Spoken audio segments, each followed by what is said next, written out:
Welcome to Veteran State of Mind. I'm your host, Geraint Jones. Guys, glad you could join us today. We have another fine guest for you listeners out there. But first of all, you know the score. I want to say thank you to today's sponsor, Combat Fuel.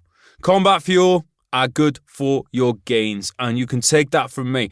I like to think that I am looking a bit more svelte and looking a bit more pumped since I started using their products. I use their Pump Up pre-workout. I use their regular pre-workout. And you know what I have been doing recently, like a mad scientist? I have been mixing the two of them together for great results. I'm back down Power Zone Gym. Shout out Power Zone Gym. I love that place. I've been going back down there, and the gains have been good. I am on the gains train. I'm also using their vegan protein, which I think tastes delicious. It's salted caramel flavour.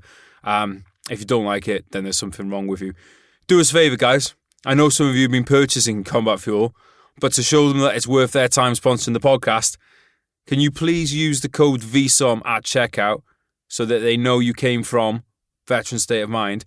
And also, you will get a discount. So everybody wins. We get a sponsor for the podcast, and obviously no sponsors, no podcast. And you also get money off. So it's a big win for everyone, really. It's like communism, but for your big pumped up arms. Right, today's guest. Alex Thompson is a scholar of Islam who spent over a decade living and working in the Middle East with self-described fundamentalists in places like Syria, Yemen, Iraq, and Afghanistan.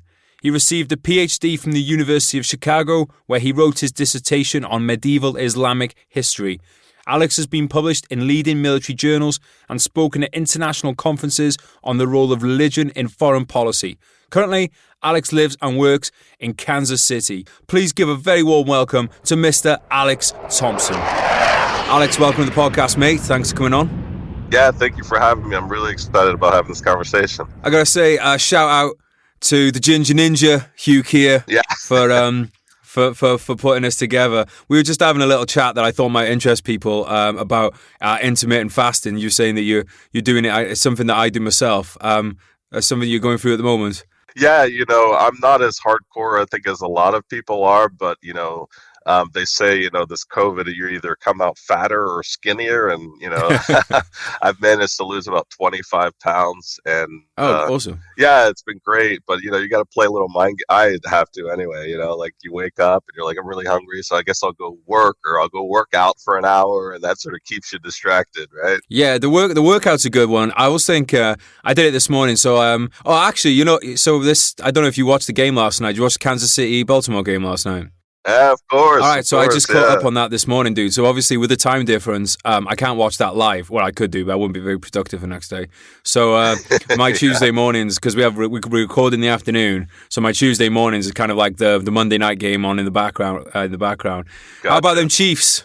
Oh my goodness, can you believe it? I mean, just coming out strong this season, dude. I mean, it's pretty amazing. It's pretty awesome. So I'm a Chargers fan. So last week was pretty painful for me, but at least we gave a run for the money. Also, it's not a Chargers game if we don't lose like in the last play of the game. I'm always disappointed. Well, that's the thing about the Chiefs, right? It's like they get your heart pumping. You're like, are they going to do it this time? Are they going to do it this time? And then it's just a spectacular win, right? So last season obviously was amazing, and then the start of this season has been incredible. Where'd you watch the Super Bowl? We're really lucky to have lots of really good friends here in Kansas City. So we were just at a friend's house. There were probably about 30 of us. Nice. And just went crazy watching the Chiefs. So that's a lot of fun. I think that's the way to do it, isn't it? Like if you can't be in the stadium, I think that like if you can get around a friend's house. Yeah, I mean it's a totally we've been to a Chiefs game, and it's one of a lot of stadiums in the NFL, and you have a lot of fun. It's just something different about being around friends, especially when it's something like the Super Bowl. People are just I'm new to Kansas City, but people who've been here for decades just praying for a Super Bowl win. Just to see that is it was a great experience. Well, where did you grow up? I grew up outside of Philadelphia. But I traveled around so much. I've lived in Kansas City for 5 years. I moved here from DC, but in the interim, I've lived just all over. So Kansas City is a small town. I mean, I never believed that I would settle down in Kansas City, but it's a small town that has tons to offer, and I have all my friends from all over the world come in and they're like, wow, I never would have thought that a city in the middle of the US, besides like a Chicago would have so much to offer, but it's a great town and I'm really proud and happy to call it The my Kansas home. City, the one with the First World War museum up on the hill. And it's got that. Yeah, Yeah, yeah, and the yeah, monument. that's right. That museum is amazing. It is one of the best museums I've ever seen in my life. And, I've been there 5 times and I Right. still like going back. The way they have digital displays and when you walk in, one of the coolest things is that it has a glass floor over a poppy field. Mm. And so you immediately as you walk in, you sort of get into that mindset of what was happening. And they've got movies and tons of paraphernalia like uniforms and old machines, etc. So it's a great And then museum. down that hill, you've got that amazing train station. Yeah, yeah. Union Station is also incredible. There's a number of these Union Stations around the U.S., and this is one. You wouldn't expect. You'd expect to see it in Chicago, but here in Kansas City, it's just this ornate, tall walls and wood and marble everywhere. And every year there's a massive Christmas tree Oh, that's right. Yeah. for the city. Yeah, and it's just a great place to go. I work near there, at least when we used to go into the office, and just for a break, I could walk down there and you just walk around, and it's a tremendous Yeah, dude. Now you place. mention it, it was Christmas time that I went there, and they had all kinds of like display, and like, I'm like, I love model. Like, I used to love making Yeah. models as a kid, and they have those huge like model setups there. And I was thinking, God, I can't wait to retire. I could just build models. I know, right? So that's another thing that I'm interested in is trains and model trains, and so in Union Station, so it's still an operating Amtrak Mm. station. So I've taken the train from there to St. Joseph and to various places here in Kansas City, and so there's the model train place there, but then you just take a few more steps and you're outside and you see trains whizzing by all day, and they have like a little bridge that you can stand and watch the trains. So I mean, we could talk all day about the cool things to do in Kansas City. It's a really cool Well, town. I really enjoyed it, dude. Out there, I went to the. It was somewhere in Kansas. We went to. Someone was living off a girlfriend at the time. Her family member was on one of the Air Force bases out there. And we went down into the old missile silos and stuff, like the nuclear missile Oh yeah. silos and things. I got a quick question about trains, though, as you might be a bit of an expert. Is it possible to travel from one side of the state to the other on a train without? I mean, I'm sure it's possible, like if you take loads of. But is there like one liner that like takes you from one side to the other? You get to see all the different kind of states and terrain. As far as I know, there's not one where you don't have to get Mm. off.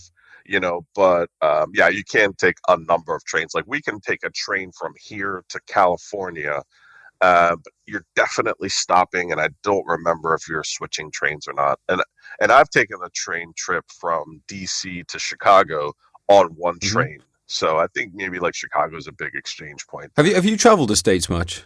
Yeah, yeah. I mean, I've traveled a bunch. There's still, quite a few states that I haven't seen. But I grew up in Philadelphia, so I've been all over the East Coast. I've lived in California. I've been up and down the West Coast. I traveled for work. I went to school at the University of Chicago, so I've been up and down the Midwest. The places I really haven't been, like I've been to Texas, but I haven't been a lot in the Southwest and the Northwest, besides California, Washington, and Oregon, like Idaho, North Dakota, South Dakota. I haven't seen a lot of, but I've seen most of the U.S. Yeah, What's your favorite part? you know, it's so funny because people usually ask me like, "What's my favorite part of the Middle East or something?" Mm. And when they ask me like what's my favorite part of the US, it sounds like bullshit, but Missouri has like really started to top my list because when I first moved here, I moved here to be with my partner. And like the year after I moved here, we spent an entire year, literally from one weekend one year to that same weekend the next year, traveling to see all 88 Missouri state parks. So there's Wow. 88 of them, yeah.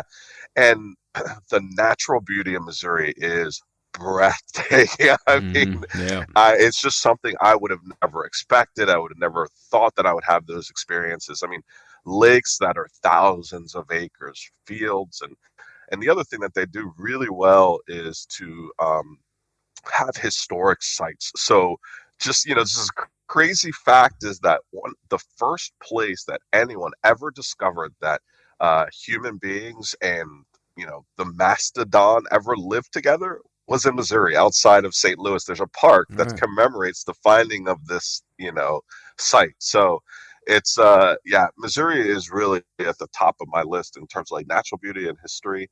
I still love Chicago. I lived in Chicago for 10 years, and it's an awesome town. Cold as shit, but a great town. Yeah, I was just in Chicago back in. Unfortunately, I caught it, so I drove with my friend. We drove from California to Chicago, but we caught Chicago in lockdown, so I got to see it, but I didn't get to see inside Oh anything. yeah, yeah. It was nice buildings from the outside. Missouri, like you were saying, that I think Missouri is where The Revenant took place, right?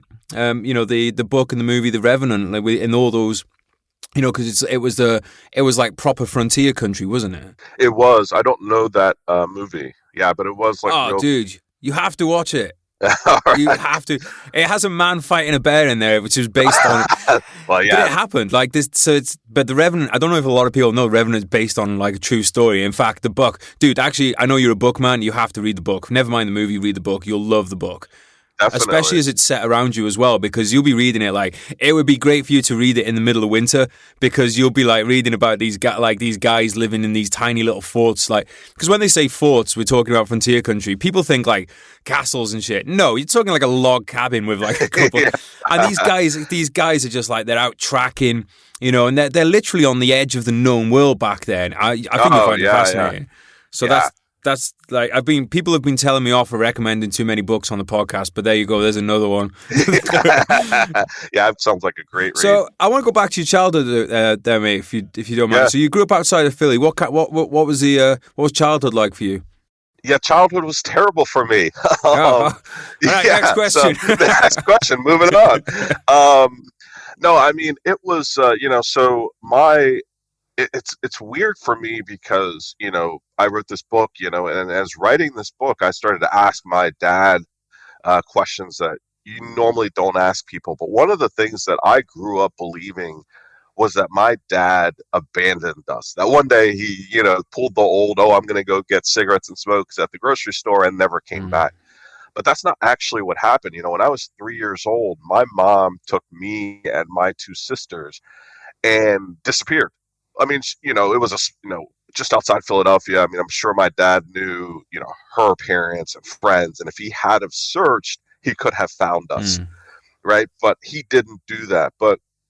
And so just in the past few years, I learned this thing about me and about my mom and about my stepdad, and it had this really big impact on how I think about things, right? And so I grew up with a violent stepdad who was intent on, I don't know, beating the shit out of me for some reason, right? Like just an angry person. And so I lived through that until I was, 15, 16 years old. And so on the one hand, I grew up in a really violent family, and, you know, truly, genuinely never believed or understood that I was loved or cared for or anything like that, right? Like those sorts of things just never happened to me. So that's one side of my reality. The other side of my reality was that I was like this intensely curious, compassionate, kind, happy, open-hearted boy, right? I was just like open to the world and smart, and I loved math and science, and I wanted to be this like famous, what I mean, just like there's this two totally different parts of who I was, and it created, just a difficult, but at the same time, um, hopeful life for me. So that was the hope, was that you had faith in yourself rather than what anyone else was telling you. Exactly, and I don't know, honestly, I don't know where it came from. I don't know how, even as a child, I said, I'm going to do my own thing. I don't care what you tell me about myself. I'm going to live my own life. But from a very young age, I had that drive and trust in So you myself. think that was something you were born with? I think it's probably a combination. In some ways, as I've gotten to know my dad more and more, I see a lot of him in me. Like there's a fight in there to live. I think the other part of it, to be honest, Mm. is that I had no choice. I had no other option, right? It was like live or die. And that's not an Yeah. exaggeration, right? Like it was live or die.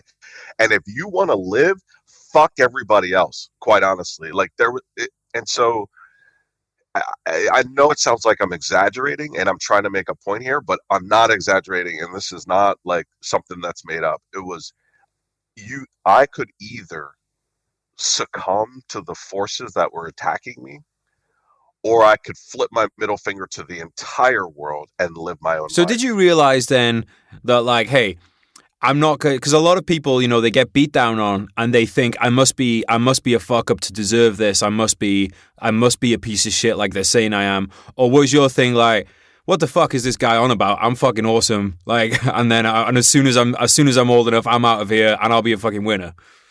Yeah, I mean, so I think there's a point in my life, and I'll have to think about when that is. There's a point in my life where I'm like, I'm fucking awesome. I don't give a fuck what anybody says, right? There's a point where that happens.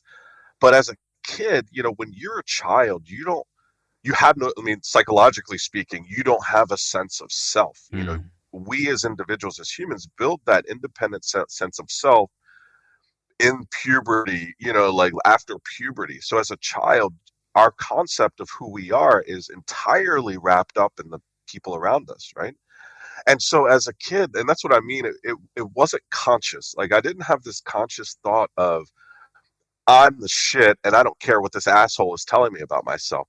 It was more visceral. It was more sort of just like this thing inside of me that I couldn't verbalize. So at the same time that I believed what I was being told about myself, which was that I was nothing, that I didn't have common sense, that I wasn't a part of the family, that I didn't deserve, and to me, create that into I don't deserve to live. Mm. Nobody loves me. No one, those were all the thoughts that were in my head, but there was something else that I couldn't verbalize that pushed me forward. And I'll just tell one little story here. It's like my dad would be on to me, in my house, the good punishments were, you don't get to eat or you stand in a corner for, I mean, I remember, I got in trouble one time and I had to stand staring at the corner of the wall for 10 Jesus. hours, right? Like, my brothers and sisters went to school. As soon as they went to school, I had to stand in the corner. They came home from school, I was in the corner. They ate dinner, you know what I mean? Just the Mm. entire day, right? But in those moments when I, had those types of punishments, I would, and it was over, I would run into my room and I would sit down at my desk and I would crack open a math book. And it's just like Mm. this, like, where does that come from? I don't know. But I would crack open a math book and I would just bury my head in geometry proofs or algebra equations or, what I mean? Memorizing chemistry Mm. formulas. And somehow that was what drew me or kept me sane in a lot of So ways. what's going through your head as you're like facing the wall, looking at the wall for 10 hours? And like, I mean, I honestly, I think it's, obviously for 10 hours you're just cycling through things, and part of it, the part that had the biggest impact on me, I think, is this thought of what's wrong with me. why can't i Mm. why can't I do the things that everybody else is doing? Why can't I be a good kid? And so that's one part of it. The other part of it is, again, as a kid, I wasn't thinking, fuck him, I can't believe he's doing this to me.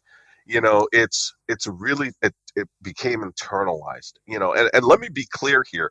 I was not a bad kid, right? Like I never stole anything. I never beat anybody up. I never, said bad things to my parents. When I got in trouble, it was because, I forgot to clean the stove really well, after dinner, or I left my clothes out when they were supposed to be in the hamper. You know what I mean? So I'm not talking about, really being the kind of kid that needs to be disciplined and that needs structure in his life. It was like little shit that you would just sort of shake your head at, laugh at. You might get yelled at, maybe you get swatted on the ass with your hand or something like that. But I would spend hours in the basement getting beat with, extension cords and like plunger handles and anything that my dad could get his hands on.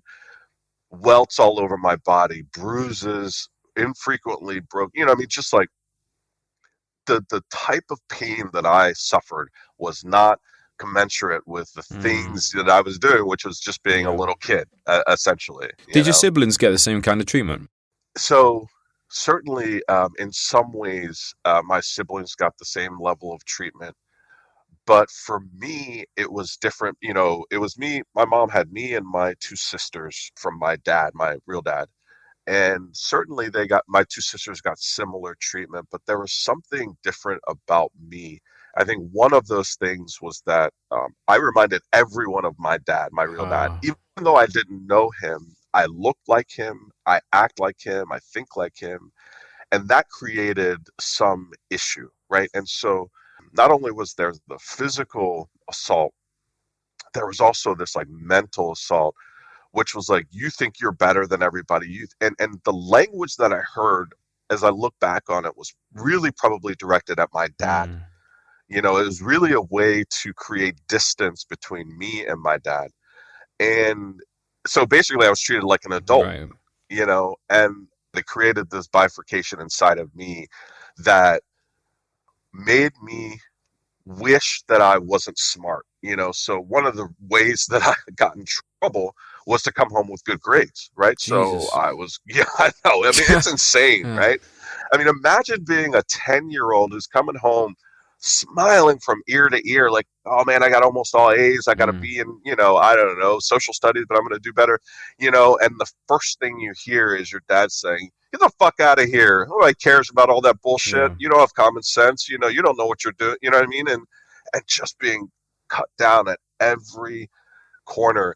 And so I just, like I said, if there were sort of two, and again, this is me looking back at the time. I was just a kid. I had no idea what was going on, but it just created this sense of there was a fire in my belly, like a thirst for life and a curiosity that existed, and nothing could get rid of that. And at the same time, there's this language and thoughts that says being curious and smart and happy and open is bad. It makes you a bad And what person. was the attitude like in school towards that? Because we had one of our guests on Topher. He grew up in Mississippi, and he was saying that because I asked him if he'd experienced racism growing up, and he said that one of the things he always used to get was from other kids telling him that he was acting white.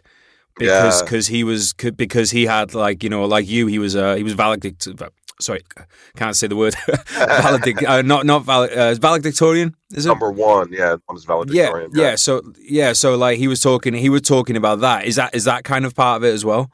Yeah, that was a big part of it too. You know, I was just talking with one of my friends about this idea of dream making, right? Like, how do people make dreams for which they orient their lives? You know, and the environment that I grew up, you dreamed about things that I didn't understand, right? Like I dreamed about, one of the most important metals in science is called the Fields metal, right? And so I'm Right. this 10-year-old, 12-year-old black kid in an all black neighborhood thinking about how I can solve some, really complex chemistry problem to win this medal that no one who I would have known or grown up with or who was supposed to love me would know anything about, right?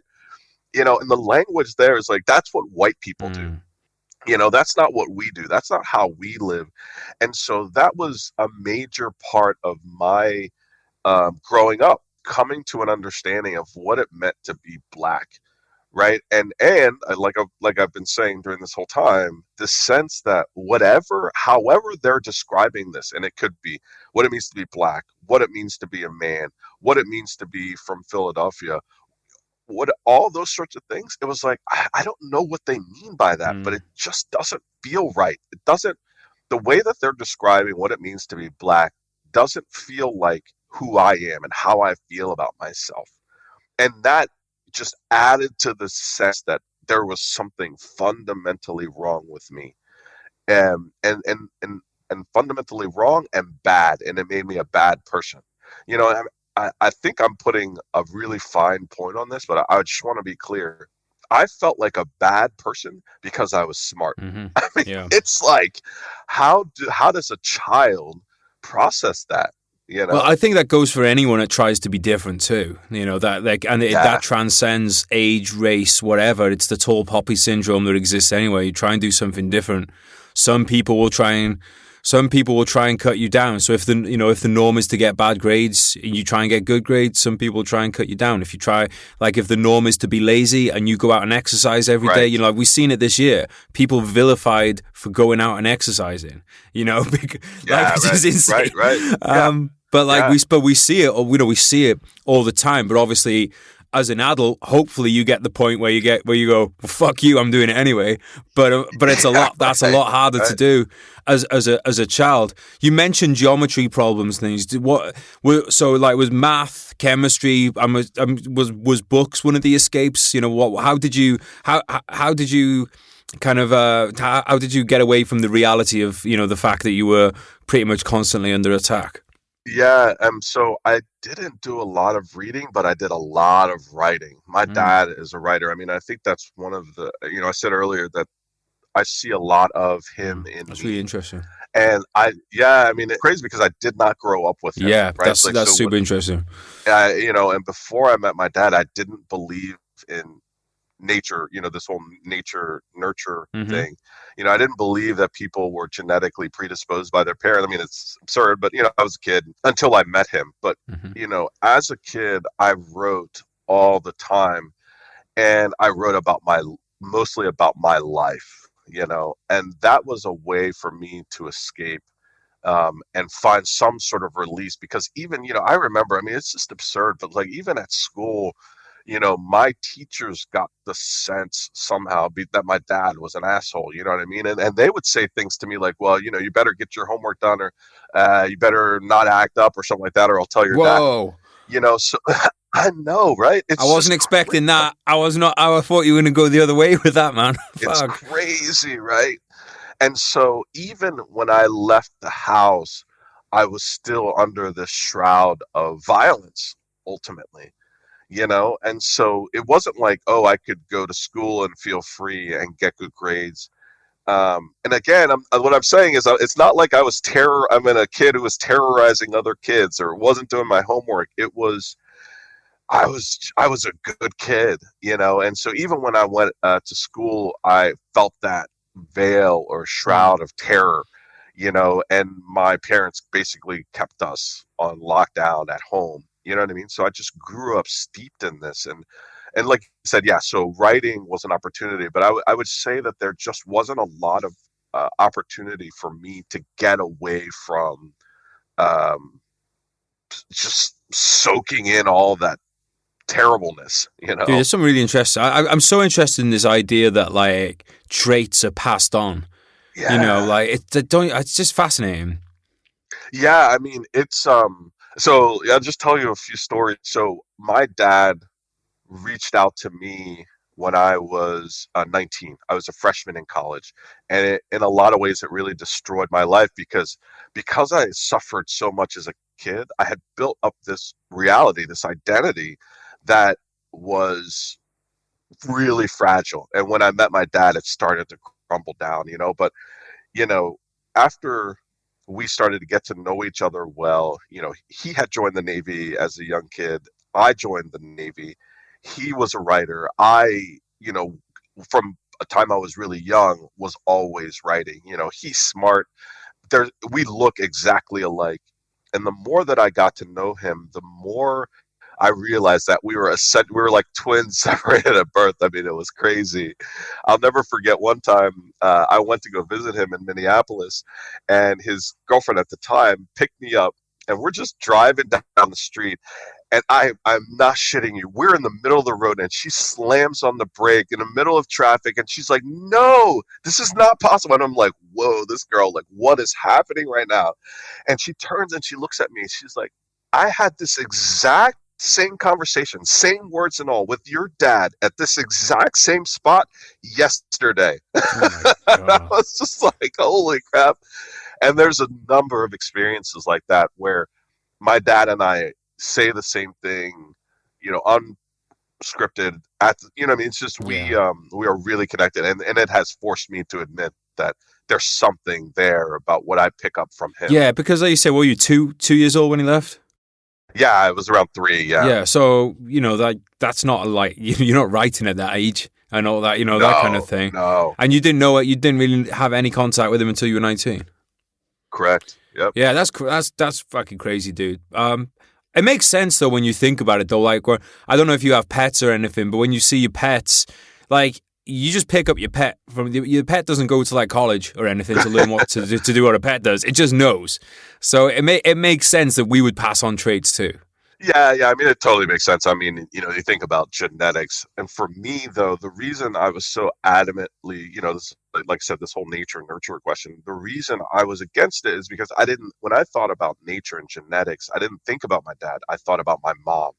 And I thought about, how terrible it would be if I had to live the life that my mom and stepdad lived because I had their Mm. genes. As a kid, I didn't really think about stepdad. Obviously my stepdad didn't pass down anything to me, but because of the environment that I lived in, all I could think about is if I am determined by my genetics, then I'm going to live the life that they live, and that will cause me to want to kill myself.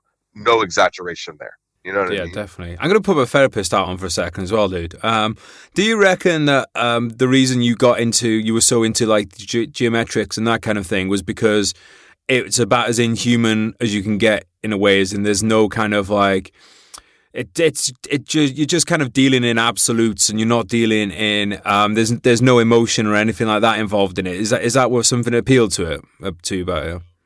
Yeah, I mean, I think that's something I've just realized in the past probably few months, right? As I've talked more and more about this book that I've written and people have really dug into it. I think that's absolutely right. I think there's a part of it where it's order. Like you talk about a geometry proof, it's like step 1, step 2, and step 3. It's like there is no step 2.5. If you do 2.5, then you are wrong. And it brought structure to my life. It meant that Right. because in my head I was, you know, I would say operating at a higher, deeper level, like thinking about things that kids aren't normally thinking about. The world around me was just chaos. Like I couldn't understand the most basic things of everyday human interaction. I couldn't figure out how to interact with the people that were supposed to love me the most. Like it was like I was an alien living among humans, right? And when you think about math and science, it's like, okay, once you understand the principle, then you just repeat that process, and it's very structured, and someone can tell you you're wrong, but you have the ability to figure out how to be right. So I think you're absolutely correct. It brought something to my life that I couldn't find otherwise. Well, that'd be $100. I charge by the hour. But I'm not even laying on a couch or anything. You mentioned college, dude. What was did you get a scholarship then based off your academic? Actually, before we go into that, did you do any sports as a kid? I didn't do sports as a kid. I mean, I wrestled for a little while, but as you can imagine, my stepdad didn't want to have any of that, so that didn't last very long. Yeah, so which is a shame because I know you love rugby now. Yeah, We'll talk a bit about that later. But I just because again, I think denying kids sport is so cruel. it is. Especially team sports. Yep. So yeah, college, you got yourself a scholarship, did you? So there's probably a couple of phases, as you can imagine. Once I left my parents' house, I was a fucking mess, right? Emotionally, mentally. Right. So yeah, I mean, right after high school, I went to college, and I, like a lot of American students, took out loans. I had some scholarships. That's the period where I joined the Navy, moved around from college to college, and then ultimately went into graduate school, where I really started my, I would say, education. And by that point, yeah, I was getting scholarships, fellowships for So school. you joined the Navy as what, like a reservist or on like a delayed entry thing? How did that work? No, I joined in 1996. So I was, again, I moved around from college to college. And at one point I was like, oh, I'll join the Navy. So I joined the Navy in 96, and I was in for 4 years, sort of did a normal 4-year stint. And I think I probably found myself in some ways. And then that's when I, buckled down, finally finished college and went on to grad So school. what was it about the Navy that drew you in? So one of the things is that, when I took we call it the ASVAB, the military entrance exam, I scored really well, and it was one of the first times that I was validated to say, I think I'm smart, but I actually am really smart, Yeah. and no one is telling me that's a bad thing. And then once I got into the Navy, I enlisted as a nuclear machinist mate. So it's a really difficult field to get into. And in school there, I did exceptionally well. I was one of the top students in my class. And there was just a lot of validation there for me about the part of me that I had repressed for so long. It was Mm. validated. And I sort of woke up, right? And I was like, wait, I'm in the Navy, but that's kind of like what I was doing because I didn't have any idea what I wanted to do with my life. And it sort of woke me up to this idea that it's not just math and science, that's what I was doing in the Navy, but there's something bigger and broader about who I am and what I want to do. And that's when I went to graduate school and started studying, politics and religion, thinking bigger about sort of global So issues. I want to dig into your trade a little bit. You say nuclear machinists, mate. Yeah. It's pretty cool. Yeah. Yeah, it was. I mean, I didn't get to do that work. When I joined the Navy, I wound up moving around a lot again. But yeah, I mean, you study basically nuclear power for submarines and aircraft carriers. I'm assuming, like, given what you enjoyed as a kid, then that must have been like heaven for you. It was like heaven. Yeah, it was. It was a combination of everything that I thought I wanted to do. And you brought up a good point when you had your therapist hat on. Do not put it on again. I don't have another $100 to give you. But I think once I really started to dig into that, and it wasn't just like a pastime, subconsciously the allure sort of started to fade away because um, I didn't need that structure external to me as much anymore. Right. It allowed me to think more about who I was, and I still, my what I do for work now is all math and science. So it's not like I stopped being interested in it. It's just it was my lifeline growing up. And it stopped being a lifeline. It became, it's still an interest, like I said, but it sort of opened me. It allowed me to think more deeply about who I was and what I wanted to do with my life. Joining the Navy must have been a eye opener for you in a lot of ways, like to like kind of like inwardly, but also you'd be given exposure for the first time to people from all over the country, and all that. So what was that kind of like melting pot like for you? How did that change your development as a person? Yeah, I mean, definitely. Joining the Navy was, it was a watershed moment for me. It opened me up to all sorts of different kinds of people.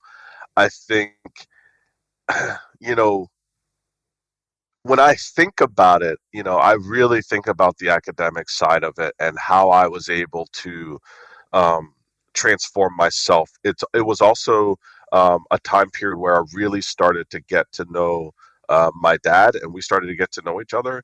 And so I know that for a lot of people, joining the Navy or joining the military at all is sort of like, oh, I see the world. I meet all different kinds of interesting people. And that happened for me, certainly. But the memories that really loom for me are primarily introspective and about how I developed as a person. I'm assuming that growing up, you weren't really given a sense of like like nationhood and that kind of thing. Yeah, right, right. And even, and this may be pushing us a little bit forward, but even when I was in the Navy, because I was so, sort of stuck in myself, I don't know that I really had that sense of patriotism, or it really, if any focus on politics or anything like that, it really wasn't until 9/11 Mm. that I developed this sense of being, where I would say that being a patriot is one of the core parts of who I am.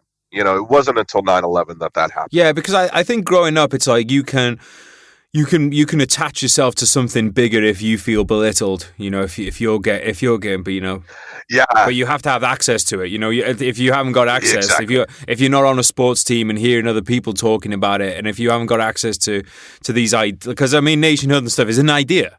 Like Exactly. patriotism is an idea. So if you aren't exposed to that idea, you can't connect to it.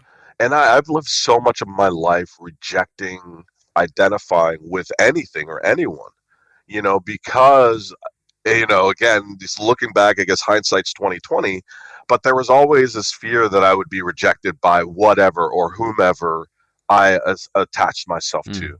Mm. And so it took me a long time to be able to say, these are the core parts of and there are not a lot of core parts of my identity. I identify with being Catholic.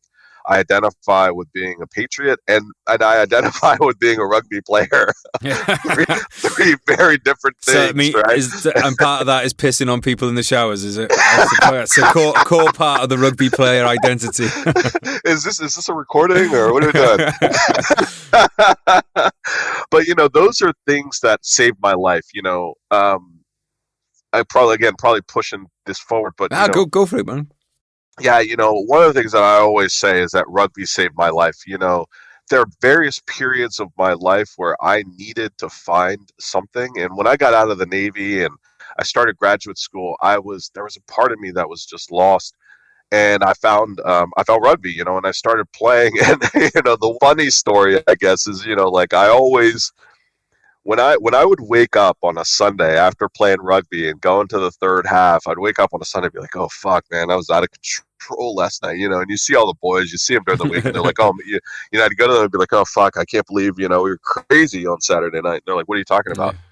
I was like, "Remember when I did this?" They're like, "No, but I remember when this other guy did this other thing." And I was like, "Oh shit, like I'm like low level chaos in this crowd." That works for me. Oh, it's great. I want to just wrap up on the kid thing with. You don't usually do this, but I think you're in such a good position to inform, because I know we have fathers listening. I know we have potential fathers listening. Not me, quite happy with that. Considering you had such in a lot of sense, like the worst end of the stick possible from fatherhood, and then you've also connected with your biological father later on. What would you tell fathers listening, or young fathers listening, or potential fathers listening, like maybe a few distilled lessons about what to do with your kids? Yeah, I mean, so the first thing, for anyone out there who's distance from their kid, I would just say, don't give up. Keep reaching out. And, I was an asshole to my dad for years. He reached out to me, and essentially said, I want to create a relationship with you. And I was like, fuck you, fuck you. I mean, just like for years. I mean, I would go see him, I would talk to him, and then I would hang up on him. He'd call me back and I'd hang up on him. I'd go out to visit him. Things would be fine for a day and a half, and then I would turn into a huge asshole, be like rushing to the airport to get me out of there. But you got to keep trying, and that's what my dad did. He kept at it and kept at it. He didn't force himself. He didn't, try to be a dad. He just tried to be there in my life, and you just have to just keep doing it because it's the right thing. If you're a parent, then it's the right thing to just keep going after it. And then the second thing, as I don't have any kids of my own. Me and my partner, he has kids from a previous marriage. Um, but one of the things that I've seen in parents that I admire and wish had happened to me is, even in moments of discipline or just after moments of discipline, and obviously no one should ever discipline their kids the way that I was disciplined, but kids need to be disciplined. I mean, there's no doubt about that. Is just to say I love you. I have a friend, a very good friend of mine, and his kids act up, and he'll discipline them, and moments later, not like days or weeks later, say I love you, right? I care about you. You messed up in this way, but that doesn't have any impact on how I love you. And I think, to me, those are two really key things that I certainly, the second one, didn't experience, but I think make all the difference in the world. Do you have any involvement with your partner's kids? Yeah, we have them half the time. So Okay. they're with their mom, and she lives just up the street half the time, and then we have them half the time. So it's been great. And was that quite daunting for you to have kids, considering your childhood? Yeah, it was. For most of my life, I've said I would never get married and I would never have kids. And so, meeting Jeremy and him having kids was mentally something that I had to prepare myself for. But like most things that you avoid, it's turned out to be great. It's turned out to be something in some ways that I needed in my life. They're great kids. They're older, so we're not dealing with diapers and crying babies and stuff like that. Maybe I'd have a different response if that was the case. But they're involved in sports, and that's great to see. And the oldest is just starting to drive, so watching Jeremy lose his hair and most of it go gray is pretty funny. But yeah, it's been a great experience. So let's pick your brains on that one as well, because I think it's becoming very normal for people now to. I mean, certainly when I get on the old dating apps, I'm not seeing many girls on my age there who haven't already got kids.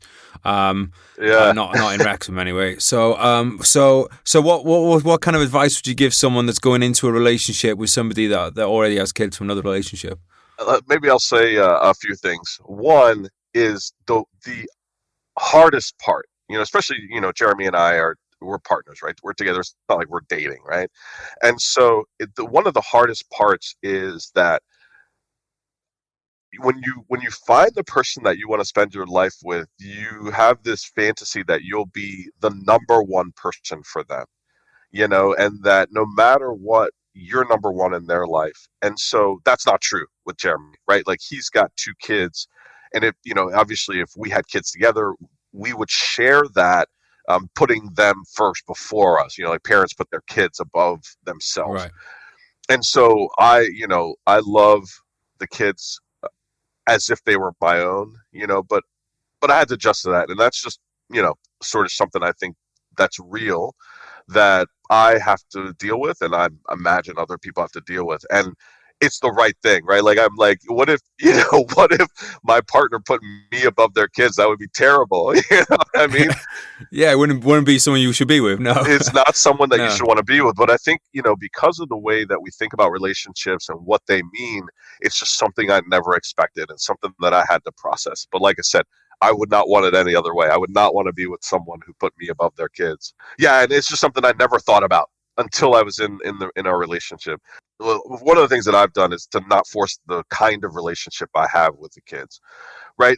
So I sort of went into it as like, if they want to see me as a stepdad, then I can fill that role. If they want to see me as their friend, I can fill that role. If they want to see me as Jeremy's friend, I can fill that role. And it's important to me, they have a life besides me, and it wouldn't be fair for me to try to impose my life or what I think about our relationship on them. They didn't have any say in whether Jeremy and I fell in love. You know what I mean? So it wouldn't be fair for me to impose that on them. No, yeah, that's really cool. It's basically just almost putting yourself in the kids' shoes and putting them first is essentially. That's a good way of saying it. It's not an easy situation, certainly to start off with, and you don't want to add drama by creating, basically imposing my expectations of what things should be on them. Have they ever said, "You're not my real dad"? No. I can't think of anything worse than having that thrown at you. I know. Yeah, I mean, that was one of my concerns. I moved from DC to Missouri, having really no idea what things would be like. Are people going to be homophobic? Jeremy's white, so is that going to cause trouble? The kid, but honestly, it's been great. They are great kids. We've never, had crosswords or anything like that. Yeah, it's just been great. One of the expressions that you hear from time to time from people, but is like, I'm luckier than I deserve. That's for sure. Yeah. Yeah, you mentioned, because it's one of those things that's like, I always find it, over the last few years, I spent a lot of time in California, but California isn't America, California's California. Yeah. And, if you said to people, like, as an interracial gay couple living in Missouri, they'd be like, oh my God, they okay? Do we need to go get them? Yeah. But you found that you found it like to have been great out there. It's been, shocking to me how good it is. When I say good, I mean not bad, right? It's not like it's California or New York or DC, right? Yeah. It's different for sure. But, even when we're out and about in town, we see same gender couples, not all the time, but from time to time, and so that was a really big surprise to me. The other surprise to me is, when Jeremy and I go out to bars or restaurants or something like that, people waiters, bartenders pick up on the fact that we're together, and it's a non-issue. And the last thing I'll say is, we live in the suburbs now, which is another hour-long podcast I could talk about how I feel about living in the suburbs. But the thing that's really shocked me is that we've made tremendous friendships with people here that I wouldn't have believed would have been possible before I moved here. I would have thought that in the U.S., like the idea of a suburb is just like very middle of the road. Um, and so I had my own concept of what that meant, and we just have not faced that, and I feel obliged to say, that I understand that not everybody has the same experience as me and Jeremy do. There are very many people in the LGBTQ community in the U.S., in Missouri, in Kansas City, and possibly in our neighborhood who feel like they are subjected to treatment that they don't deserve. So I feel very lucky, and yeah, just very lucky. But I also, at the same time, feel that I must, speak out and talk about those who may not have the same Yeah, experience absolutely. as me. I think it's important to, because I'm always on the fence about bringing up issues of race and race and relationships and stuff, because at one part I'm like, I think the way that we move past it is when we all stop talking about it. Agreed. But on the other hand, like the fact is it's getting brought up in so many other places in a negative light that then I almost feel that you need to bring it up in a positive light. Do you see what I mean? Yeah, it's a really tough thing. Like I talked about earlier, I don't identify, when people meet me, um, it's usually days, hours, weeks before they know that, Jeremy, that my partner is a man, because it's just not something. I mean, if it comes up in conversation, it comes up in conversation, but it's not something that I use as an identity tag for who I am. But you're absolutely right. There's so much negative rhetoric out there. The thing that I always talk about, or think about with myself is like, I'm not going to change the attitude of some rabid idiot who's in a protest against gay rights, right? I'm not going to have an influence against him because he's a fucking idiot, right? And me writing or talking about it has little impact. Where I can have impact, is the conversation that you and I are having, the conversations that I have with my neighbors or the people around me. But I agree with you 100% that we will know when we've made progress when we don't have to talk about it, when it's not something that's so polarizing and so difficult that whether someone is, whatever their skin color is, their sexual orientation, their gender, those sorts of things they matter because they, are part of who we are, but they shouldn't matter about how well I can do my job or how good of a parent I can be or a friend that No, I can absolutely not. And that one of the great things about the military is it exposes people to that. And like the town that I'm from, it's demographically changing now. But as a kid, I didn't. You just didn't see people of other color. You didn't see. Well, I mean, you did see people who were gay, but you just didn't know about it because nobody talked about it.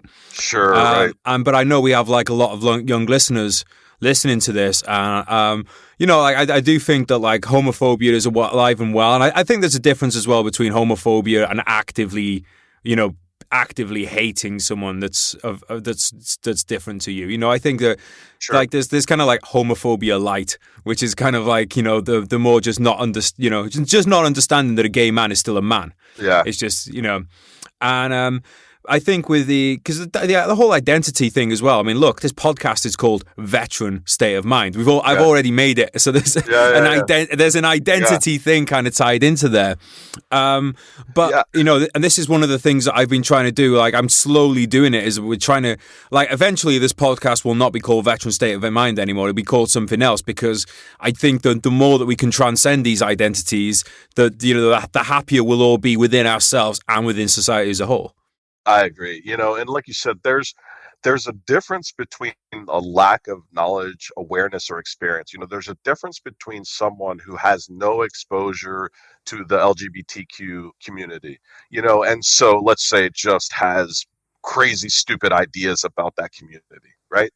There's a difference between that and someone who is actively denigrating people because of who they are, right? And on the first hand, there's an opportunity to educate educate and, to sort of get people to understand, like you said, these labels. I mean, to me, this is the important part. I'm going to put on my Ph.D. hat, so this is going to be $1,000. Oh, shit. Labels like skin color and sexual orientation and gender, in a lot of ways, are made up, right? You think about skin color, like my skin is not black. It never has been, and it never will be black. But these kinds of labels are made up in order to allow certain people to have more power, money, influence, etc., than other people. Mm-hmm.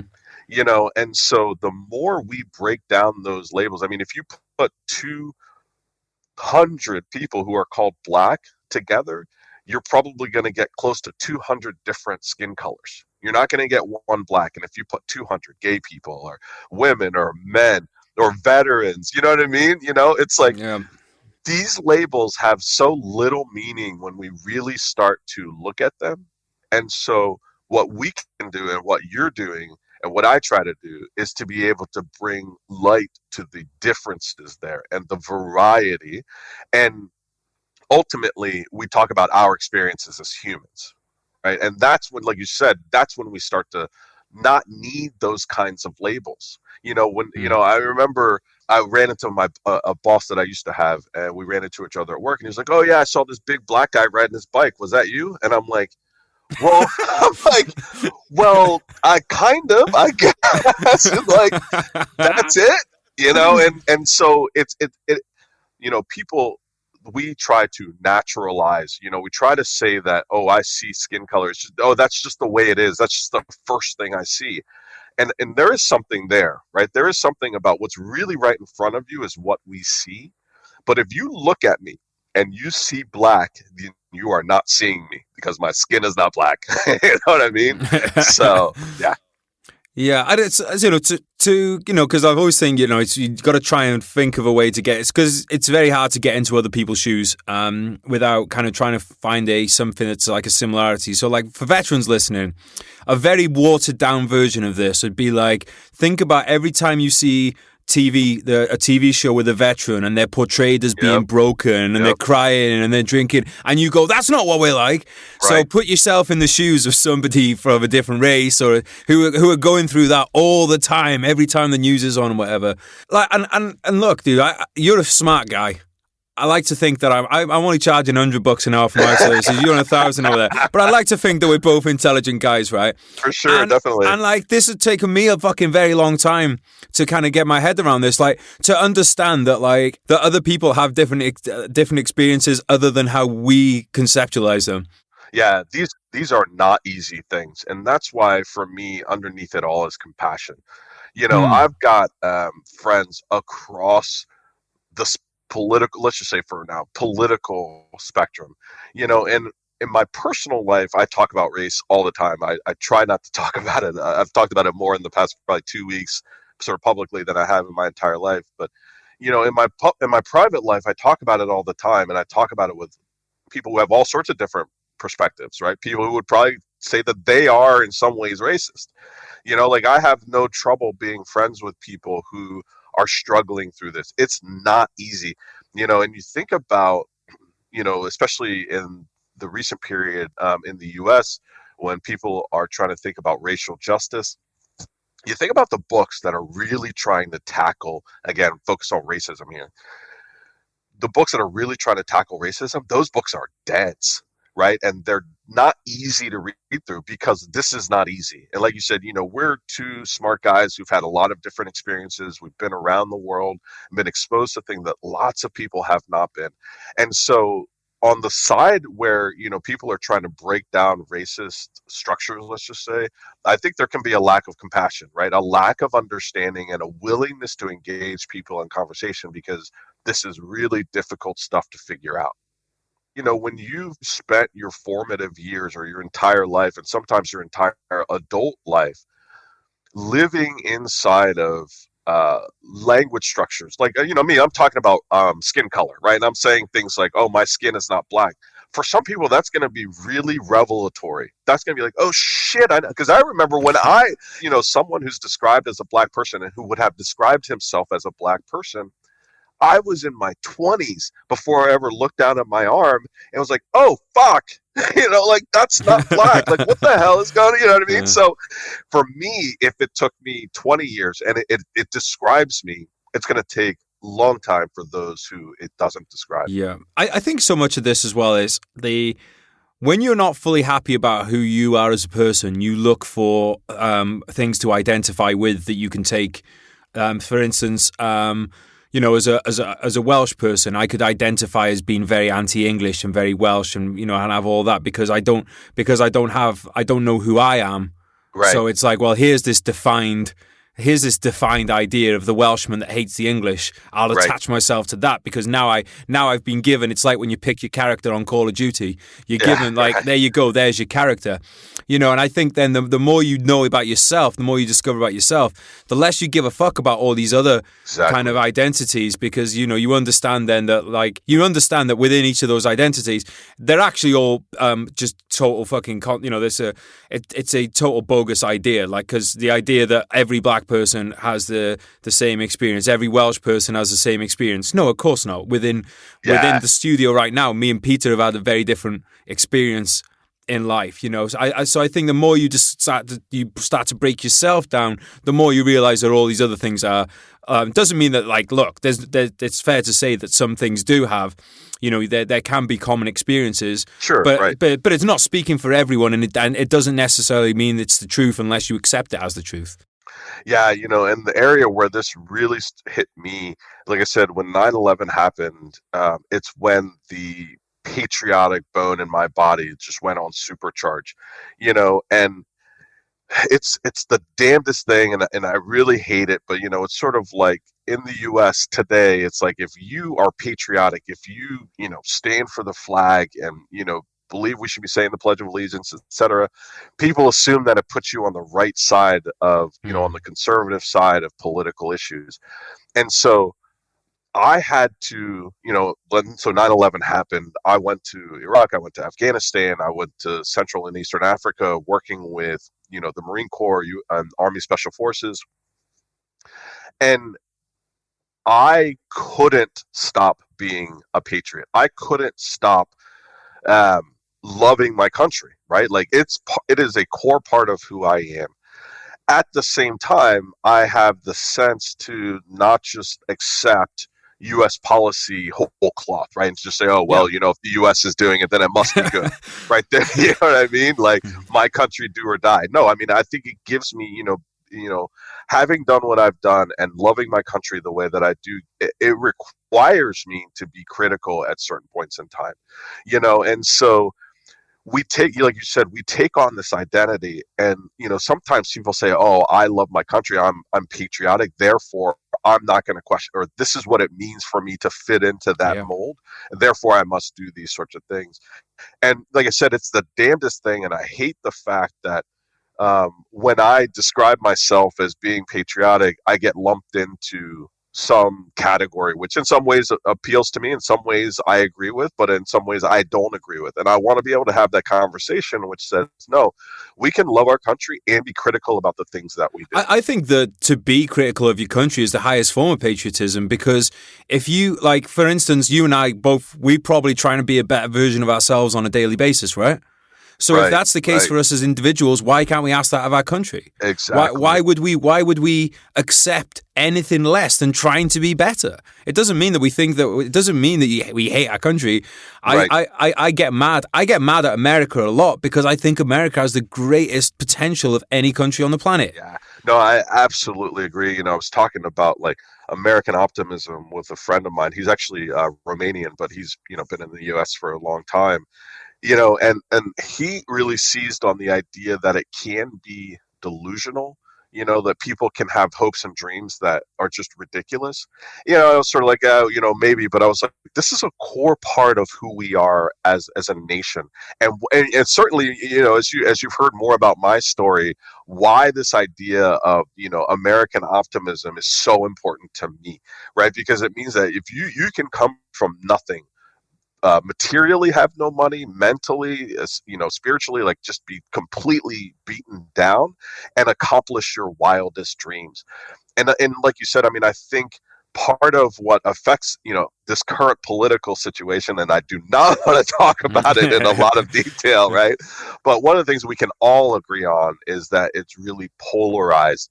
And for us anyway, in the US, that polarization encourages people to be more extreme about their identity. And that's what you and I have been talking about this whole time, is like, once you get polarized, you say, oh well, shit, if I want to be a little bit to the left, I need to be all the way to the left, and if I want to be a little bit to the right, I need to be all the way to the right, because everything is so polarized, and we lose that ability to be nuanced in what we see.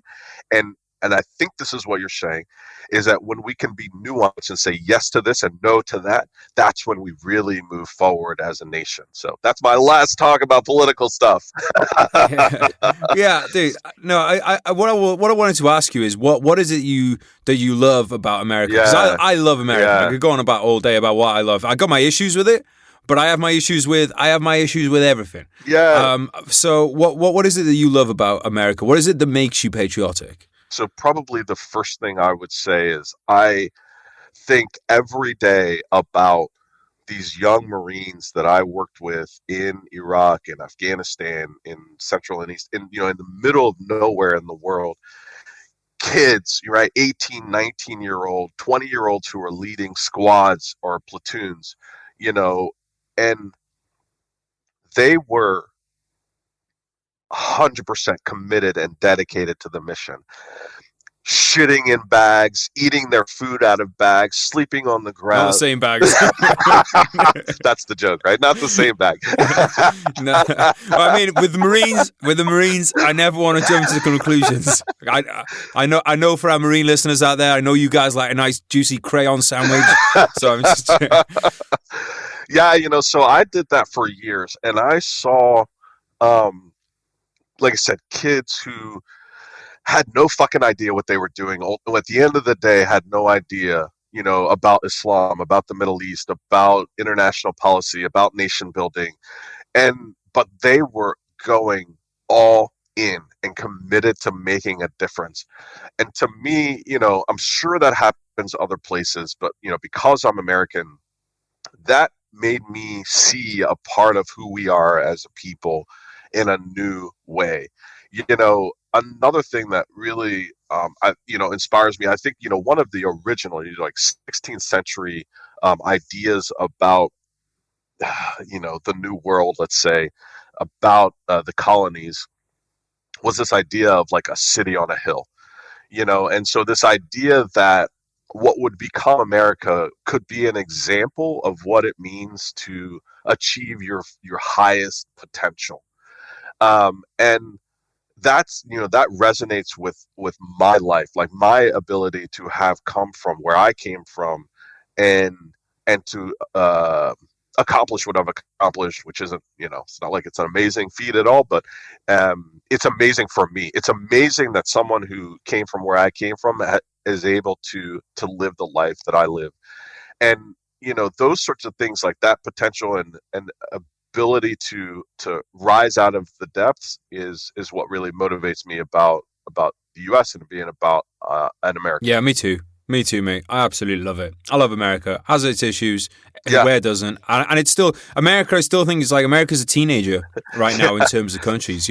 It's like it's still growing. Like we haven't seen the potential of America, and it could go one way or the other. It doesn't mean that it's necessarily on a good path just because it has potential. But I just think that there's no, if you wanted to go and make something of yourself, that is the country to go and do it. Yeah, and there's so many stories of it, and like I said, I've been in all over the world as well, and seen truly amazing things, but I remember when there was a period in my life where I was like, I don't know where I'm going to live or settle down. And, like I said, just been all over. And there was a point in my life when it was like, the U.S. is home. Like the scenery, the politics, as much as it can annoy me, the societal aspects of it, all of it resonates with who I am and how I want to live my life and the example that I want to set for others. I can't imagine living anywhere else. I also think as well, dude, it's like, even when you like, I think Britain has issues, I think America has issues. I think there's something to be said for like, if you love that country, then stick around and try and fix the issues. Exactly. Rather than as much as I feel, I obviously, I have a lot of empathy for young men coming from Syria to Britain. Yeah. But then there's another part of me, it's like, that's your home, guys. Pick up a fucking rifle. Yeah. Because if everybody in Britain in 1939 had gone, oh shit, well, this doesn't look good, let's go to America, then there'd be Nazi Europe right now. Yeah. At some point the buck kind of stops with you, and it's like, because I want to live, I want to live in America. But at the same time, I always ask myself, well, do I want to live in America because of like a variety of reasons, or am I going because I'm abandoning Britain? If you see what I mean. Yeah. So what I want to ask you is, how did you end up in the Middle East then? The story of lots of people, right? 9/11 happened, and it absolutely changed my life. I stopped pretty much everything I was doing and said, I need to figure this shit out. Like, I need to figure out who these people are that did this terrible thing. And yeah, so like the next day I was studying Arabic. I bought a book and I was learning Arabic. By the summer of 2002, I was in full-time Arabic language classes. And then by March of 2003, I was in the Middle East. I was in Egypt studying Arabic and Islam, to try to figure out what the fuck happened. And you did that off your own back, or was that through the state? I was in graduate school, so I said like I had these scholarships that I did. But yeah, I hopped on when I went to Egypt for the first time I went to the Middle East. I hopped on a plane by myself. I landed at a school for fundamentalist Muslims, and it wasn't even in Cairo. It was like outside of Cairo, and I was there all by myself. First time in the Middle East? First time in the Middle East. I had no fucking clue what I was doing. First impressions? So the very first impression, I thought I was going to die. Right? Like, I thought I was going to be kidnapped, shipped off to Iraq, and like beheaded on, like international television. That was my first impression. I think, so I was there for a few months that first time around. I think I was so obsessed with learning Arabic and Islam. I was memorizing the Quran, etc., that I was really heads down. I was in Egypt, and I didn't see the pyramids, for example, for months. Right? Like it's not like I didn't go out. I didn't do all the touristy stuff. I was only studying. I was obsessed with it, and so I think my impression was like, I have a mission in life, and that's what I was doing. Are you an obsessive person once you get into something? Yes, very much. So with language then, how did you find learning a language compared to learning like mathematics? Because of how my brain works, I went about it the exact same way. I just spent all my time studying Arabic. Like, it sounds like I'm being extreme, but when I was in Egypt. Okay, so first I started studying Arabic at the University of Chicago when I went to school. So I went there for the summer. We had class for 8 hours a day. I'd, go eat, maybe have a beer or two, and then I would go study all night, right? And I would do that every day, 5-6 days a week. And then I was like, this isn't enough. This is too easy. I'm going to go to Egypt and study.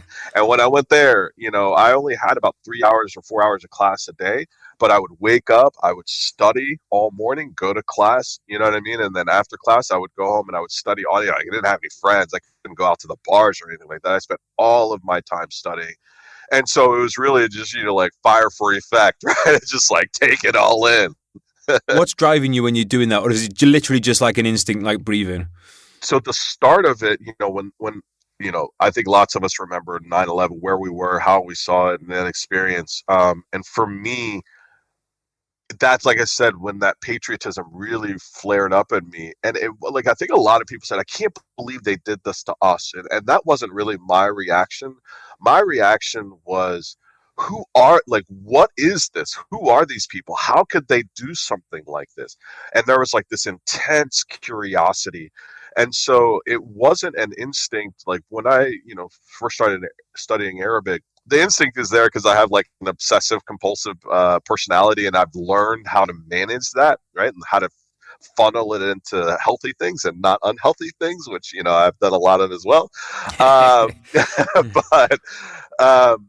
But it was really a sense of service, right? Like it felt like I was serving the country. So like, when I was in Egypt, it took me months before I found a bar, right? And so like, months of sobriety, it was like, it's worth it.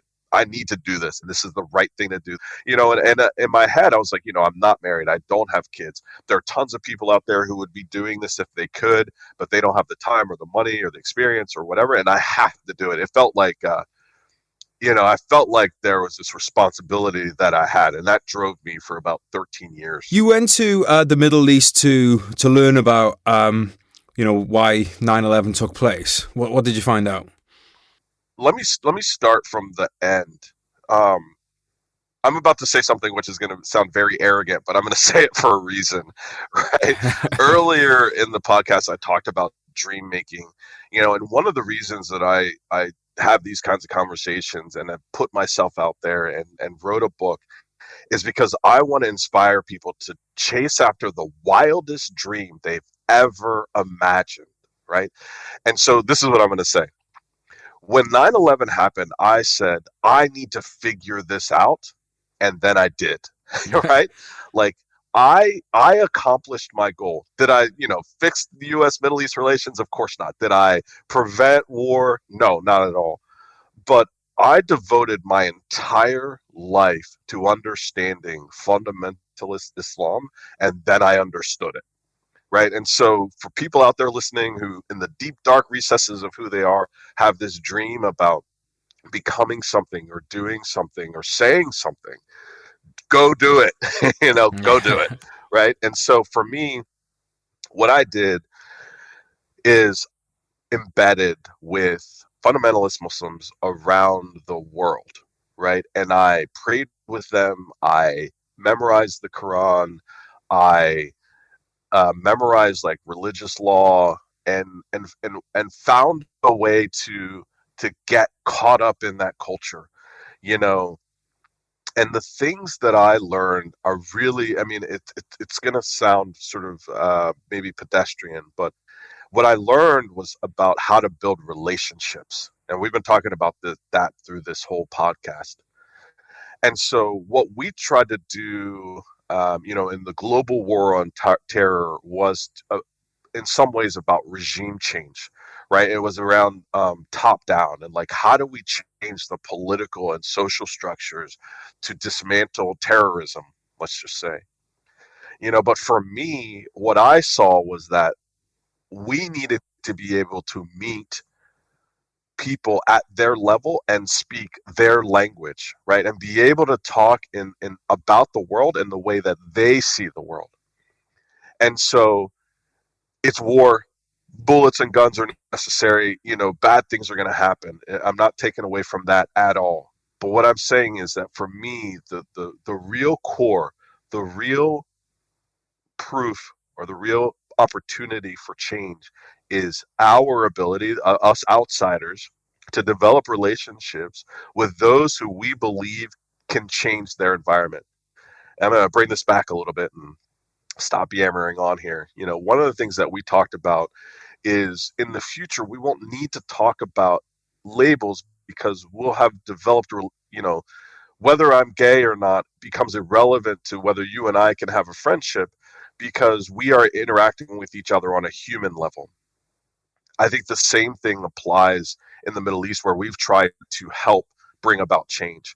Until we're able to build those relationships on a human level, we can't bring about the change that we have been working towards, and which I believe is a good thing, right? Like, I think it's a good thing to have representative government. I think it's a good thing to not be terrorized on a daily basis. It's a good thing when women have equal, you know what I mean? Like, if I go down the list of things that I'm proud of about my country, and those of us, who are in this global war, have been or were in this global war on terror, like, I'm proud of those things. I believe that they are good values to have. Right. But how do we instill that in others? So anyway, that's the long answer about what I learned and what I did. Can we have all those things you talk about, like rights for women and treating each other as human beings? Can we have all of that stuff with fundamental Islam? Let me first say that even within, fundamentalist Islam, there is a variety of opinion, and let's just take, the rights of women. Right, there's within a range, right? There is a variety of opinions about what women can and cannot do, right? You take a place like Saudi Arabia, right, which is one of the most restrictive places um, their perspective on women is constantly changing, right? And the rights that women have. If you look in like sort of medieval and the teachings of Islam, there's different opinions about whether women have to be fully covered or not fully covered. What age do they need to start? What age, there's inheritance questions, etc. So let me give you a short answer. I don't think any of us, not part of the, this fundamentalist Muslim community, would be happy with the range of rights of women, as an example. I don't think we would be happy. But there's a variety within what it means to be a fundamentalist Muslim. I guess what I'm saying is, what I don't want people to think is that women must be covered from head to toe. They are never allowed to leave the house. They can never have any say in the political structure, right? That is too far extreme. That is when we don't understand this other group of people as human beings, right? And we want to have a more nuanced or more complete understanding of the values there and how it would be applied. But I mean, if you're talking about like, the Taliban or Al Qaeda, then fuck no, right? Absolutely not. Yeah, and again, it's one of these ones I find ties just back into everything we were talking about. That a lot of, like a lot of people that kind of get drawn to these organizations, it seems, especially like young Western men, it's because they don't know who they are. They feel adrift and they're looking for something to attach to. Yeah. I've said this 100 times, dude, and I'll keep saying it. If I grew up in the Middle East, I would have 100% ended up joining an organization like the Taliban or the Jaish al-Mahdi or something because I was a young lad looking for a fight. Yeah. So what kind of people were you coming across in these places? Who are some of the more can you give us some of the more hardline examples and what's it like for you to talk? What's it like for you as a Westerner to talk to these people who really want to bring down the kind of the things that you love about America? The experience for me is probably a little bit different, just because, when I was in the Middle East working with U.S. forces, I was always working on the good side, right? Like I wasn't working on the red side, right? Like working with hardened terrorists. I was always working with those who we thought we could build positive relationships with, and mostly like religious leaders. And when I, was traveling on my own before I was working with the U.S. Forces, I was living with what I would probably call more like intellectually fundamentalist Muslims. So they weren't radicalized yet. My guess is that maybe one of them too became radicalized. But because I was studying, I was basically at the equivalent of, they were madrasas, right? But the equivalent of like. Sorry, can you just explain to people what a madrasa is, man? So madrasa, like Arabic is interesting. It's a very structured language, right? And so in this word madrasa is the word darasa, which is to study. And then once you put the M in front of it and you change it to madrasa, it just simply means a place where you study. When we look at like in the news and we look at like these radicalized fundamentalist Muslims, madrasa is usually where they learn and study really violent forms of Islam. So I was in a madrasa, a place where you study. So I studied the Quran, I studied Islamic law, fiqh, I studied theology, aqidah, I studied hadith, which is the stories of the Prophet, all sorts of stuff. But I was not studying with radicalized fundamentalist Muslims. So what that means is that, we spent all of our time just, digging into these rules. And so the people that I spent time with were rabidly anti-American, rabidly anti anybody who was not Muslim. They just weren't radicalized. And so the conversation, so I remember sitting across the table at a cafe outside of Cairo with someone just pounding on the table and yelling at me, you're not a Muslim. You shouldn't, he was in the school with me, you shouldn't be in this school. You don't, you know what I mean? Like, I have every right to kill you, right? You know what I mean? Just like leaning over the table and digging into me, and those sorts of experiences I lived with for 5 to 8 years because I refused to back down. I refused to step away from that environment because I was like, this is where I need to be to learn what these fundamentalist Muslims believe. Obviously, what happened to you in your childhood I was going to say it sucked. I think that seems like a bit of a mild way of putting it. But when you've got somebody yelling in your face like that and threatening violence, do you think that your child, like the fact that you did have that violent childhood, did that stand you in good stead in almost in a way to put up with it? Yeah, yeah. I think anybody who suffers through trauma learns how to compartmentalize. I think that's one thing, right? Like we learn how to compartmentalize our emotions. That's one thing. The second thing is that you build up this muscle memory, right? So when someone starts yelling at me, I have decades of experience of how to deal with that. So I don't have an immediate visceral emotional reaction. I'm like, oh yeah, it's like, if you're a basketball player or a tennis player or anything like that, and someone starts swinging a ball, you're like, you don't have to think about it, right? I go into a mode where I'm protective. I'm more alert of my environment. My hands might change their position, but I'm so used to that situation that I can think rationally through it, right? And I can assess the threat and say, okay, this guy he's leaning over the table, but he hasn't balled his fist up, or he's not rearing. You know what I mean? Like, and you just sort of do that. But yeah, it gave me an ability to deal with those kind of situations, but also to endure them, right? The fact that I was, there's story after story after story when I'm not even talking about working with US forces, right? Just when I was by myself, a graduate student, there's story after story of me feeling like my life was in danger, but I kept going back. And that has to do with my childhood as well. And what about with US forces? Did you see and experience the kind of the most violent violence? Yeah, it was terrible. That must have been a quite unique experience, though, because you weren't a soldier or a Marine. So what was it? Because were you almost like you were kind of a part of the team, but then not on the team at the same time? When people tell their story, I think it's important. It's certainly important for me to talk about the things that I'm proud of. And so one of the things that I'm proud of is that because of the time I spent in places like I backpacked through Yemen, I lived in a Muslim seminary in Oman, right? I've been to Syria, I've been to Jordan. Those experiences allowed me to prove myself to my military partners. And so, there were obviously weeks where they first met me, like, who the Yeah. fuck are you? You know what I mean? Like, they've been in training for months and deployed together and seen all sorts of shit. But um, one of the stories that I love to tell is, I was in Iraq, and this would have been probably in 2009. I was at Baghdad International Airport at Bayup, and this group of just dirty, smelly Marines starts charging towards me and my team, right? And we stand up and we're like, oh shit, what the fuck? These guys are coming at us.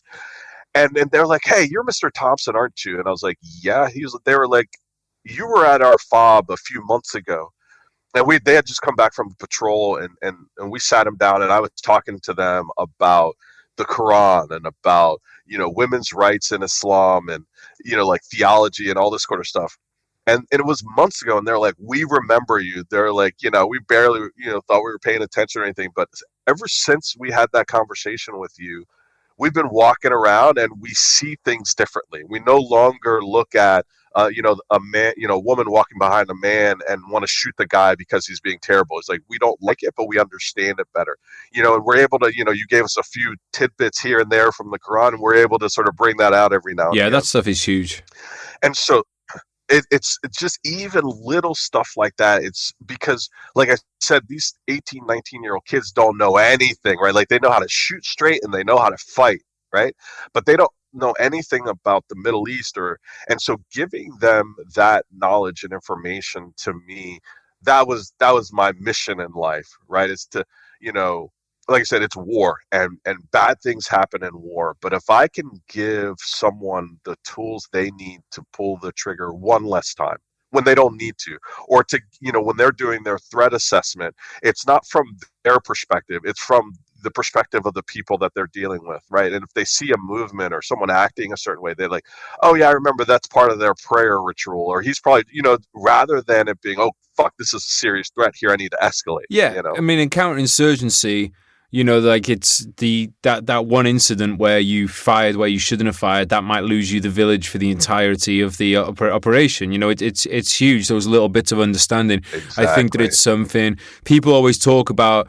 And I agree, equipment shortages going into Iraq and stuff. Yeah, sure, we had equipment shortages, but brain shortage was a much bigger issue.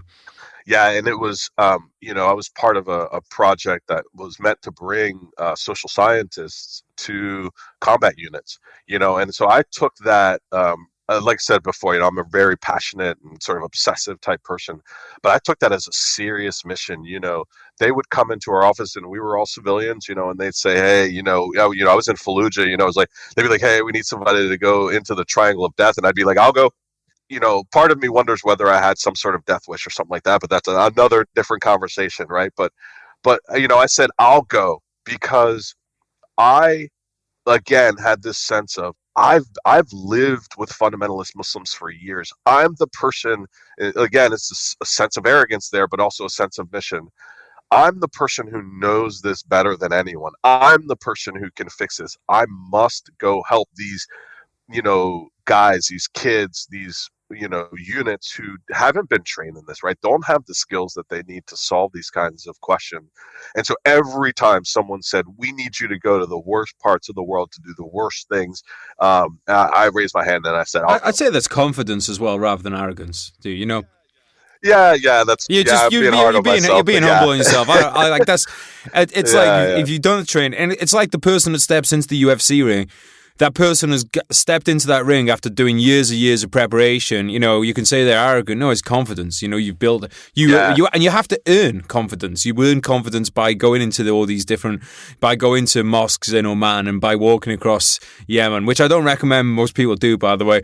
But I don't want Don't do that. anybody suing you and me because they went backpacking in Yeah, Yemen. exactly.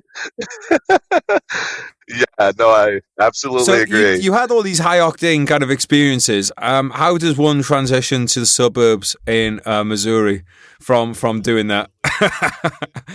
Not easily. Not easily. But I think the way that I went about it was exactly the same as I've done everything in my life, and so I've been here for 5 years now. And I remember when I first moved here, my favorite expression was, I'm at war with myself, right? And so the first part of how I did the transition was to be completely open and honest about what I was doing, right? Like I didn't say, "Oh yeah, everything's fine. I'm just going to go live in Kansas City." Right? I was like, "No, something's fucked up," right? Like in my head, I've had a lot of traumatic experiences and I'm not okay and I need something new. And I think one of the challenges is when people who had a life experiences like I have, we we get used to just moving and just keeping moving forward and not stopping to consider things. And even when we move into that recovery phase, we have to be very clear about what we're doing because it ain't easy, right? And if I hadn't admitted that I was stopping, that I was moving on to something new, then when that voice in my head said, "You're a quitter," you can't handle this, you're not a man, right? Which happened for a long time, right? Like, oh, why did you give up? I had to be able to respond to that voice and say, I'm not okay. And if I go back, I will not be okay. So I think that was the first thing, is like to be really clear about what I was doing. And I think the second thing was, especially with Jeremy, to be open about the struggles that I was having. You know, I always said, I was gone from sixth gear to fucking neutral, essentially. You know, and Grinding gears. yeah, grinding gears the whole way. And being able to talk about it was really is just a necessary part of it. Another thing for me was I turned it into an adventure. And this is probably peculiar to me, but I said, my new adventure is settling down. Right? My new adventure is being boring. Right? How badass can I be at having a 9 to 5 job and living in the suburbs and like having a 2-car garage and all that, right? And so that was, for me, it was important. Like, I need to turn this into a challenge that I can attack, that I can overcome, that I can win at, right? Which is, that was a shorter time frame, but it was important for me to not just go from, hey, I'm a badass who's running around the Middle East and, oh, I'm just going to be a lame, live a lame life, but to create it in that same language and gradually move into, accepting and living life as it is. Talking of language, I wanted to go back to, you said, one of the things you get, and I'm sure this will resonate with a lot of listeners, certainly resonated with me, is that when you're like, you're not a man. Well, what does being a man mean to you? What did it mean to you when you were saying that to you in your head, and what does it mean to you now? Yeah, so I lived in DC. So to me, like, being a man meant that when I was out with the boys, I was the center of attention, right? Like when people were telling their stories about what they've done with their lives and where they've been, people were like, "Oh fuck, you've got the biggest balls in the room," And I lived in DC, so usually, like, people who worked on Capitol Hill, snipers and special force, like all sorts of guys, But like, I was a firefighter. I played rugby. I was all over the Middle East. I was jumping out of airplane. You know what I mean? Like, I was doing all the badass shit. Another concept of the man is like, I was carrying the weight of the world on my shoulders, right? Like, oh, no one's gonna go live in a madrasa in Egypt. Nobody, I'll fucking do it. No one's gonna go backpack through Yemen, have their life threatened, and live through it and not be, like on the verge of killing themselves. I'll do. You know what I mean? It's like, I ran into burning buildings, with no fire, no water on hand, like I've done, it's just all sorts of just badass stuff. And to me, that's what it meant to be a man, like on top of the world. And like, everybody looks at you as like, fuck, that dude's for real, and, to be honest, I still think that. I was going to say, this sounds about what I'm thinking. But I think, what I didn't realize is that, real men know how to manage their emotions, right? Real men know how to be involved in long-term relationships. Real men are not so self-centered or so insecure that they can't share their lives with others in whatever form that takes. You know what I mean?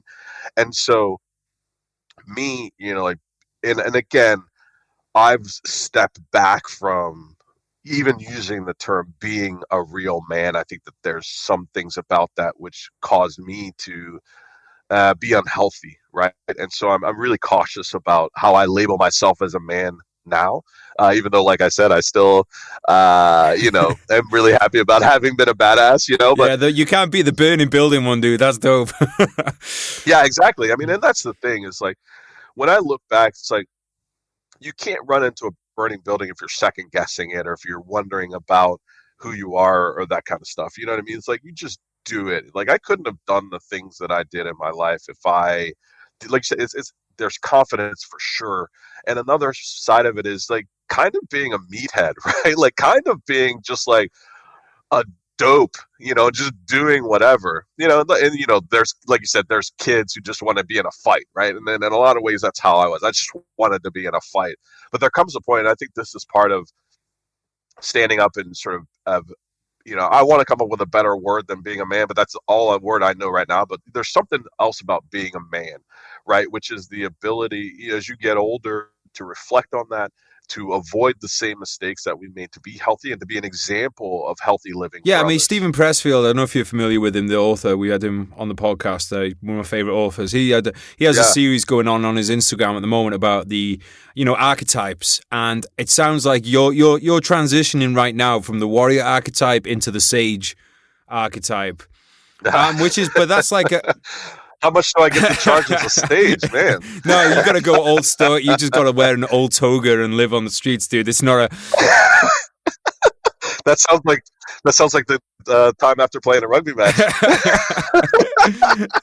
But yeah, it's one of those ones where it's like, because you've got, it's great, like having the balls to run into a burning building is one thing, but then like if you had the knowledge to how that building didn't go on fire in the first place, then that would be, like yeah, absolutely. So I think that's kind of like I feel myself going through something similar at the moment, dude. I'm sure you're the same way. You see on the TV, like all the, like I'm watching right now the Azerbaijan Armenia kind of footage, and I'm like, there's part of me that's like, God, I kind of want to be there, getting stuck in. But then the other part of me is like, well, wouldn't it be great if you could be the part of the solution that stops that happening in the first place? I know, and then that I've been very intentional about taking a break from the Middle East, let's just say, or national policy, security policy. But I am starting to get that itch, which says, okay, now I don't want to go back to fight, right? But what can I do to, based on my experiences, to help? Yeah, I mean, dude, you have a hell of amount of experience, and you have the book. It's got where can everybody find the book, and where can everybody find you? Yeah, so the book is called I'll Go: War, Religion, and Coming Out from Cairo to Kansas City. It's available on Amazon. You can search for me, Alex Thompson. You can also go to my website. It's called thisherolife.com. It's all one word, This Hero Life. And I'll put links to everything in the show notes as well. So you lazy buggers out there can just click the link and go straight through. Mate, I want you to commit on air to coming back on the podcast. We got loads more to talk about. Definitely. I can't wait to do it. I appreciate it, bro. And next time we'll talk a bit more rugby as well. But yeah, thanks so much for today, mate. I've been looking forward to this, and it's fucking fascinating. You're a fascinating bloke. Thanks so much. It's been a great conversation. I can't wait to do it again.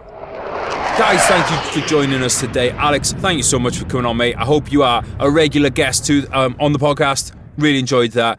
Combat Fuel, thank you guys for sponsoring the podcast. Remember, guys, if you want to get your gains on, then I suggest you head over to Combat Fuel, use the code VSOM so that they know that you sent us. That's VSOM. So they know that we sent you, and you also get a discount on it as well. I want to say thank you so much to the Royal British Legion. Remembrance Sunday is coming up. Obviously, things are a bit different this year, but the British Legion are still doing the Poppy Appeal. So if anyone tells you it's been cancelled, they're talking out their ass. Poppy Appeal is a fucking go. Poppy Appeal is happening. Remember as well, the virtual field of remembrance. You can get on there and leave a message to somebody that you've lost, or somebody who is a stranger to you but who gave up their tomorrow for your today. So please head over to @Royal British Legion on social media, rbl.org.uk. Everything's in the show notes, guys. You know the score by now. You go in the links, you click the links, you goes to where's you go in. I send you there. I do the work for you, guys. I do the work for you. I put the team on my back. All you got to do, click the links and you'll go straight through to it. Guys, thank you for everything that you do. And I want to say, actually, before we go, I want to single out those of you who are sharing the podcast, those of you who are making posts about the podcast, for those of you who are leaving reviews about the podcast. It is appreciated and it is not unseen. I really, really appreciate it, guys. Thank you so much for what you're doing in spreading the word. As I've said before, we do get emails, we do get messages from people who the podcast has helped in a difficult time. You never know who's going to help, guys. So please just keep spreading the word, and who knows, you might literally save somebody's life. I'm not exaggerating when I'm saying that. I promise I am not talking at my ass. This is from experience of reading the messages that we've been sent.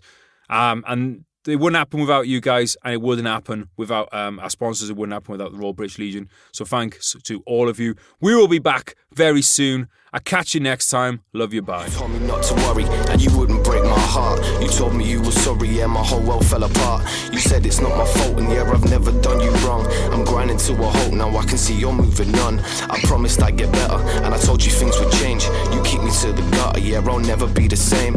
I've got to let you go, now live your life and spread your wings. And yeah, you put on quite a show, and pulled the puppet strings. And are you sure that you don't want me? Remember all the pain, or maybe you should thank me. It's your loss and my gain. I'm leaving now forever, I won't hang my head in shame. But yeah, you've taken me for granted, and you should feel ashamed. You sold a dream to all of us, a dream that we'd all die for, a reason for us all to live and something we could fight for. I might just help a man up to his feet or hold a newborn, but no matter what I do, my hands remembering my rifle, yeah. Life's hard, I know that, still wouldn't change shit.